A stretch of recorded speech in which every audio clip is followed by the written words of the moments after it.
So hey guys, once again welcome back to your own channel. Guys, weightage system पे अब तक का सबसे बड़ा उथल पथल होता हुआ दिख रहा है। ऐसा उथल पथल जो कि आप सोच भी नहीं सकते हो। पूरा का पूरा चीज चेंज कर सकता है सीबीएसई।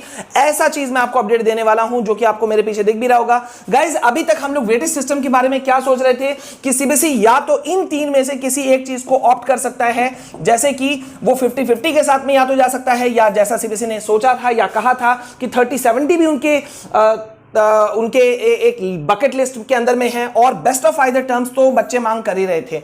लेकिन गाइस, इन सब को पीछे छोड़ते हुए सीबीएसई के मीटिंग में एक बहुत ही यूनिक चीज सुनने को मिल रहा है। कितना ये फाइनल होगा नहीं होगा, अभी जितना मेरे पास अपडेट्स आए हैं मैं आपके साथ में वो शेयर कर रहा हूं। बहुत ही शॉकिंग है गाइस। इन तीनों को पीछे छोड़ते हुए सीबीएसई जो है वो एक नए वेटेज सिस्टम को लॉन्च करने पे विचार कर रही है, जो कि है 35-35-30, यानी कि टर्म 1 का 35%, टर्म 2 का 35% और इंटरनल असेसमेंट को 30% का वेटेज दे दिया जाए। अगर मैं इसको दूसरे ढंग से आपको समझाऊं तो कुछ यूं होगा, इस तरह से ये होगा सारा सिनेरियो। यानी कि इस तरह से करने की बात चल रही है। टर्म 1 का मतलब अब 50% या 30% नहीं लेते हुए टर्म 1 का 35%, टर्म 2 का 35% और इंटरनल असेसमेंट से 30%। अब यहां पे एक बड़ा सवाल उठता है कि क्या ये जो अगर ये सिस्टम, ये वेटेज सिस्टम को सीबीएसई लेती है तो क्या ये फेयर होगा? कमेंट सेक्शन में मुझे आप लोग बताओ। आप लोगों का जो ओपिनियन है, थॉट्स है, वो जानना बहुत जरूरी है गाइस, क्योंकि अभी तक हम लोग जो सपोर्ट कर रहे थे या कर रहे हैं, कल भी हमने कैंपेन चलाया बेस्ट ऑफ आइदर टर्म्स को लेकर के, ठीक है।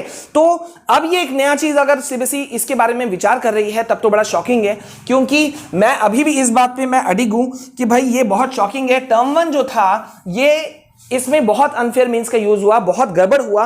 एग्जाम ठीक था, अगर अच्छे ढंग से यूज होता, सारी चीजें फेयर मींस रहती तो यहां पे बच्चों को कोई दिक्कत नहीं था। लेकिन टर्म 2 में तो बहुत ही इश्यूज चल रहे हैं। कॉपी इवैल्यूएटर्स बता रहे हैं कि कॉपी चेकिंग अच्छी नहीं जा रही है, बहुत ही बच्चे जो हैं वो लिख नहीं पाए हैं, बहुत सारे इश्यूज हैं। तो उसके ऊपर में मतलब 35% इक्वल वेटेज देना और इंटरनल असेसमेंट को बढ़ा देना, तो ये अभी थोड़ा मुझे भी सोचना पड़ेगा कि क्या चीज है। तो इस पे आपका क्या ओपिनियन है मुझे जरूर बताना। और एक बार मैं आपको फिर से बता दूं कि आप लोगों के रिक्वेस्ट पे जो हम कर रहे थे, न्यू चैनल हमारा जो है study channel, study with Vishal sir, ये लॉन्च हो चुका है। आज सुबह से इसमें वीडियोज आने शुरू हो चुके हैं। ये हमने स्पेशली लॉन्च किया है क्लास 9, 10, 11, 12 के स्टूडेंट्स के लिए। तो अगर आपने अब तक इस चैनल को सब्सक्राइब नहीं किया है तो इनके स्टडी विद विशाल सर इस चैनल का लिंक जो है वो मैंने डिस्क्रिप्शन और कमेंट सेक्शन में पिन कर रखा है। जल्दी से जाओ, चैनल को सब्सक्राइब करो, बेल आइकन प्रेस करके ऑल नोटिफिकेशन ऑन करो, सो दैट कि आपको स्टडीज में भी दिक्कत ना हो। देखो भाई, सबने पैसे छापे टर्म 2 एग्जाम्स के समय पर, छोटे छोटे नोट्स के लिए बैचेस के लिए पैसे लिए गए। यहां आपको फ्री ऑफ कॉस्ट हमने तब भी दिया था, आज भी हम आपको दे रहे हैं। सो प्लीज, अगर आपने नहीं किया है तो जल्दी से चैनल को सब्सक्राइब करके रखना, ठीक है। अभी के लिए बस इतना, और ओपिनियन बताना मुझे जरूर कि आप क्या सोचते हो बेस्ट ऑफ आइदर टर्म्स के बारे में, या ये जो नया वेटेज सिस्टम जिसको अभी नाम नहीं दिया गया है, मैं कह रहा हूं 35-35-30, तो क्या इसको फॉलो किया जा सकता है? आप क्या कहते हो मुझे कमेंट सेक्शन में जरूर बताओ। मिलते हैं नेक्स्ट वीडियो में। जय हिंद, जय भारत।